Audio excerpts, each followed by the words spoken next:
Hello students, welcome back to the class. In the last previous class, we have seen the vertical axis wind turbine. We have seen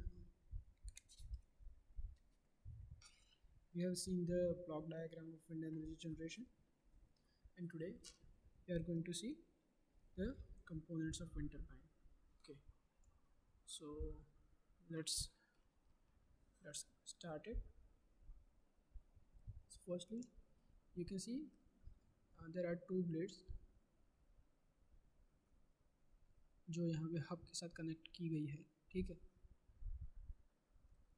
और ये जो shaft जो है जो blade से connected है वो जा रहा है नैकल में. ये जो स्क्वायर बॉक्स आपको नज़र आ रहा है उसको हम नैकल कहते हैं, और नैकल के अंदर हम गियर बॉक्स और जनरेटर को इक्विप करते हैं. ठीक है, गियर बॉक्स और जनरेटर को रखते हैं नैकल के अंदर. And down below here you can see your drive, जिसके बारे में हमने लास्ट लेक्चर में बात की थी. Okay. Here's the tower. Here's the little control mechanism, and at last foundation. Okay. अब जो पावर जनरेट होता है it is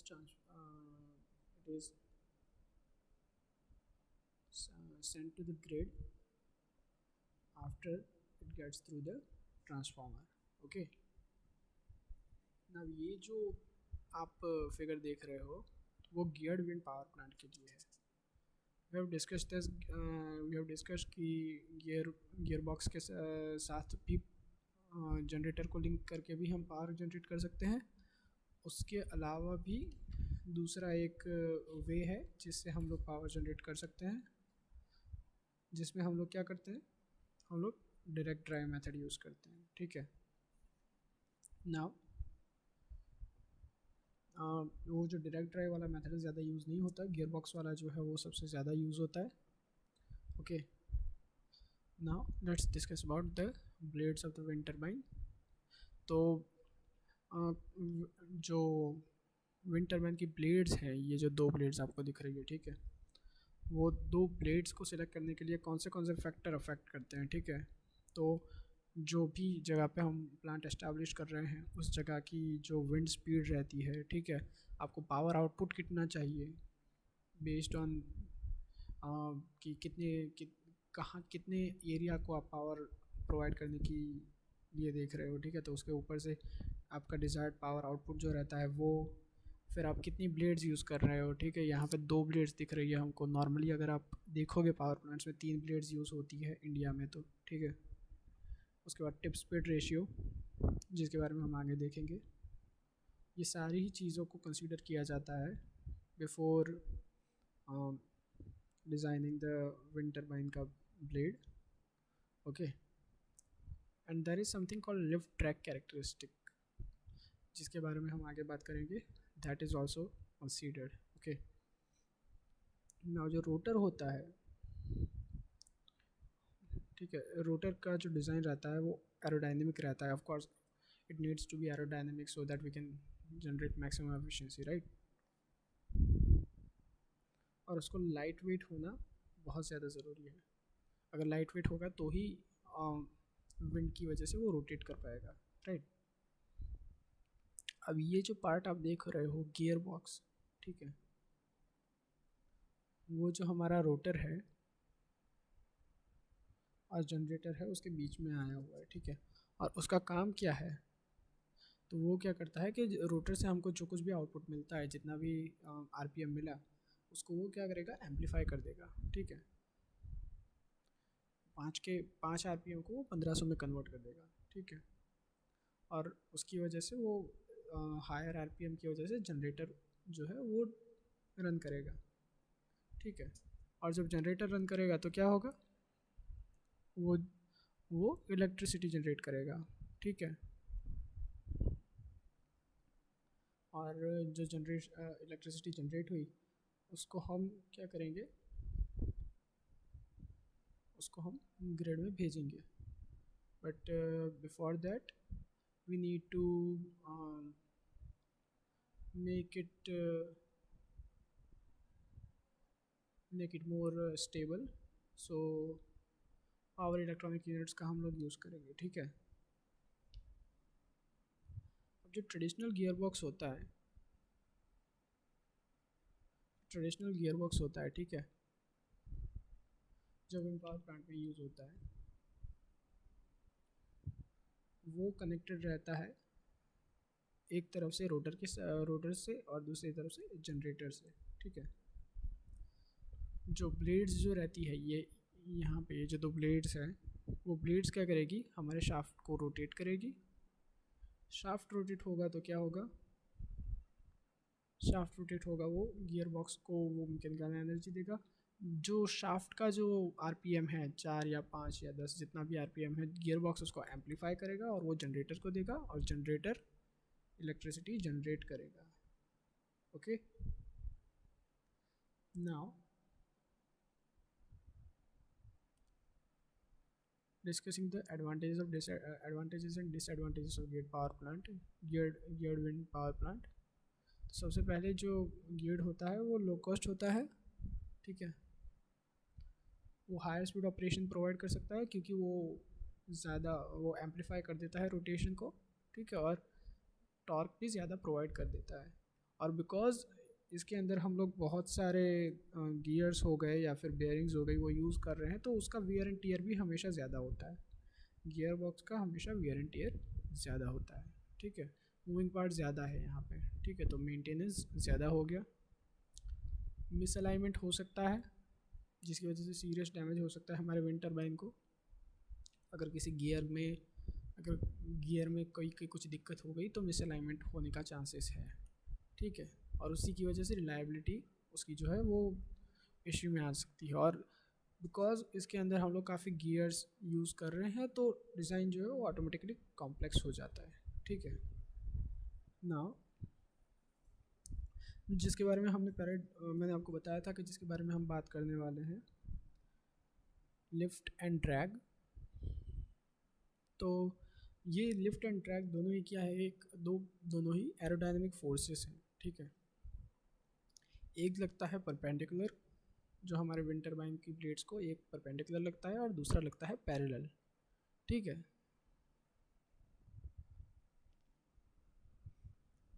तो जो लिफ्ट जो है वो लगता है परपेंडिकुलर और जो ड्रैग जो है वो लगता है पैरेलल, ओके।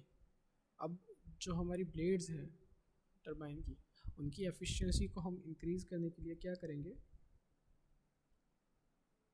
हमको लिफ्ट जो है वो क्रिएट करना पड़ेगा, ओके, जिसकी वजह से हमारा जो टरबाइन है वो ज़्यादा तेज़ मूव कर पाए, ठीक है।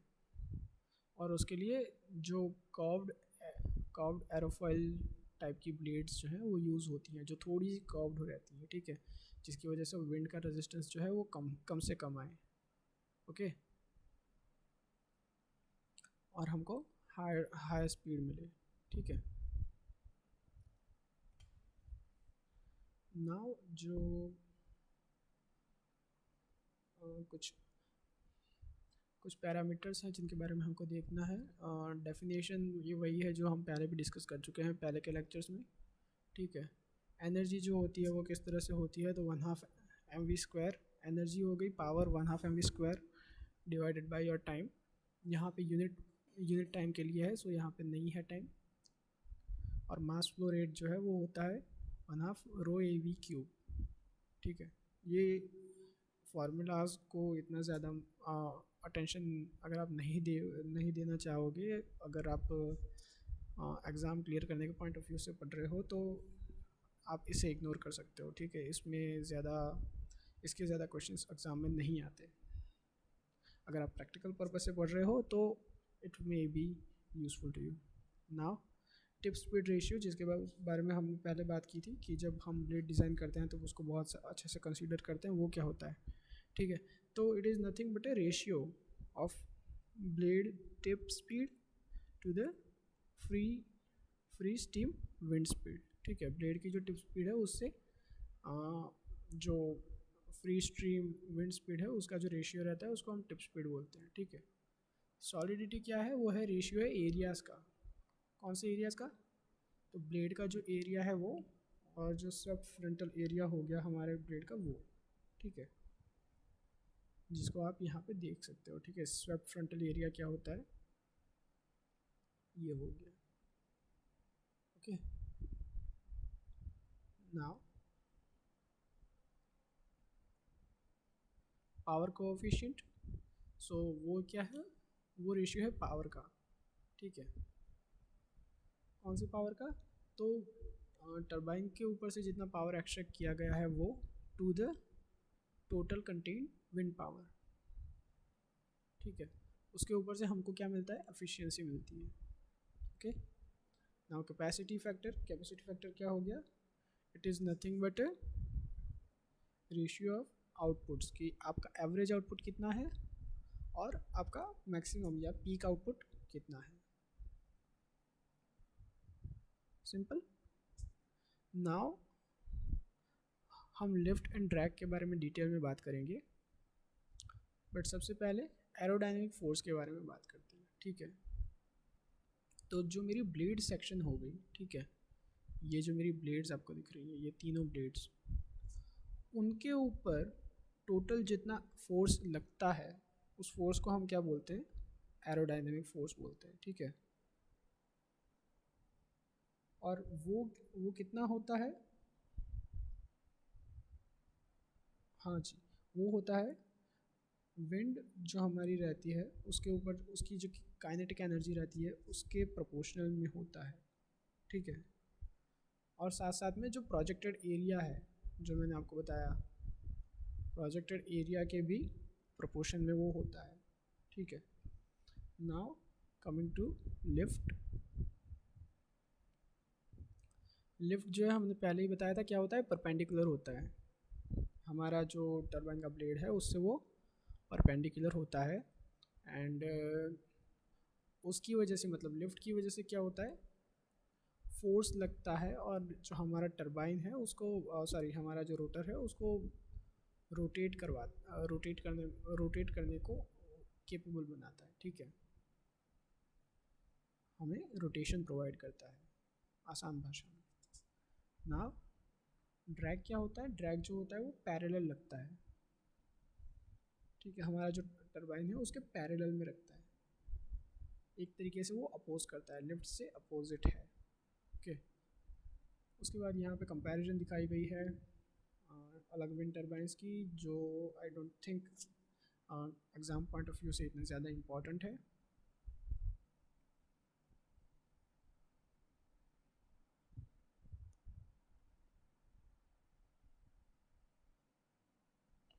ओके, एक पॉइंट यहाँ पे इम्पॉर्टेंट है कि जब after rated wind speed, stall control and pitch control are activated to operate plant within the safety limits.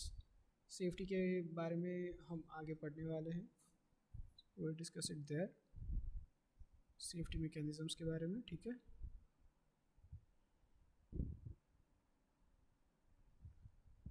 और जब सेफ्टी की बात आती है तो क्या आता है, टरबाइन ब्रेक्स, ठीक है। तो यहाँ पे हम लोग डिस्कस करने वाले हैं विंड टरबाइन ब्रेक्स के बारे में। तो उनका यूज़ कहाँ पे होता है, टरबाइन ब्रेक्स का यूज़ कहाँ पे होता है, हमको कब ब्रेक लगा के जो मेरा विंड मिल की जो ब्लेड्स हैं उनको स्टॉप करने की ज़रूरत कब पड़ती है।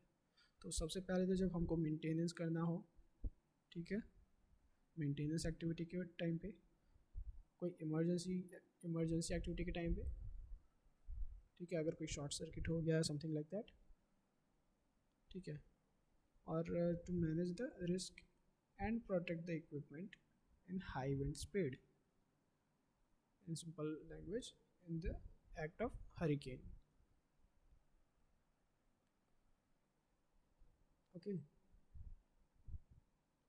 Now the power curves shows the relation of power on y-axis and wind speed on X axis. You can see cut in, rated and cut out.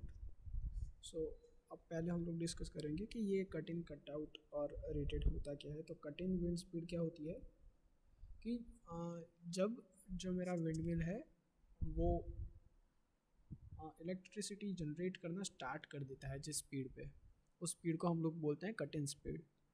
ठीक है, जैसे यहाँ पे ये जो पोर्शन आपको दिख रहा है मिनिमम पावर से कट इन के बीच में डैश पोर्शन आपको दिख रहा है, वहाँ पे बिल्कुल भी एनर्जी जनरेट नहीं हो रही है। ओके, यहाँ से एनर्जी जनरेट होना शुरू कर रही है, तो ये हो गया मेरा कट इन पॉइंट, और ये स्पीड मेरी हो गई cut in wind speed.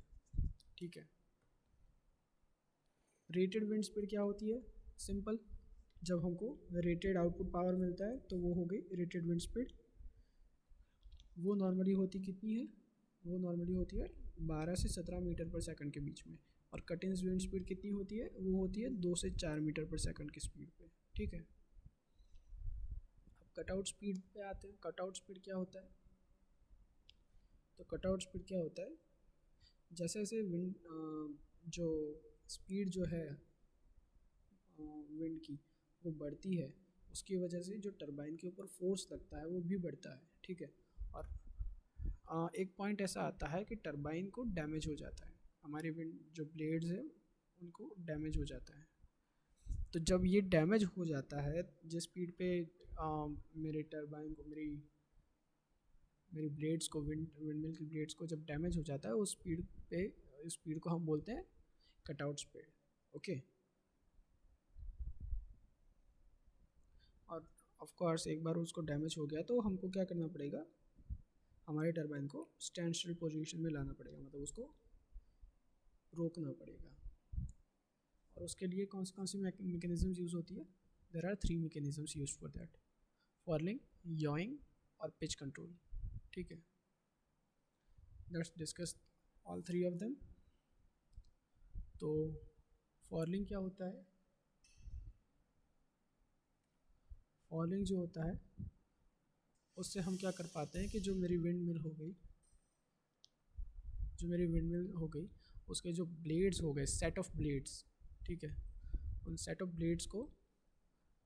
Blades की पोजीशन को हम चेंज करवा सकते हैं। Okay, the blades are turned away from the wind, and if wind speed is beyond the safety limits of the system, it decreases the angle of attack. Yawing mechanism, जिसके बारे में हमने last lecture में भी discuss किया था, जिससे हम क्या कर सकते हैं, जो नैकल हो गया हमारा, here you can see the nacelle. तो नैकल की जो पोजीशन है, नैकल पोजीशनिंग जो है उसको हम लोग चेंज करवा पाते हैं। ठीक है, और उसकी वजह से हम लोग क्या कर सकते हैं,